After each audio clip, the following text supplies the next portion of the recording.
America அவங்களோட AAA ரேட்டிங்கை இழந்திருக்காங்க. இதுக்கு என்ன அர்த்தம் தெரியுமா?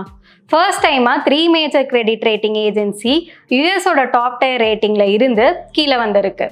யூஎஸோட கிரெடிட் ரேட்டிங் 1 நாட்ச்ல இருந்து AA1 மூடிஸ் கீழே கொண்டு வந்திருக்காங்க. இது ரொம்ப பெரிய விஷயம் என்னன்னா 1919ல இருந்து யூஎஸோட ரேட்டிங் AAA இருந்து கீழே வந்திருக்கு. இதுக்கு மெயின் ரீசன் அமெரிக்காவோட டெட் $35 trillion 2024ல கிராஸ் பண்ணிடுச்சு. யூஎஸ் கவர்மெண்ட் அவங்க பாரோ பண்ற மணி இன்னும் அதிகமான இன்ட்ரெஸ்ட் பே பண்ற மாதிரி இருக்கும். அதனால மார்கேஜஸோட ரேட்டும் அதிகமாகும். கன்சியூமருக்கான லோன் காஸ்ட்லியரா இருக்கும். இது ஓவரால் எக்கனாமியை பெரிய அளவுல இம்பாக்ட் பண்ணும். இது இந்தியன் மார்க்கெட்ஸை அஃபெக்ட் பண்ணுமான்னு பார்த்தா FII செல்லிங்ஸ் அதிகமாகிறதுக்கு சான்சஸ் இருக்கு.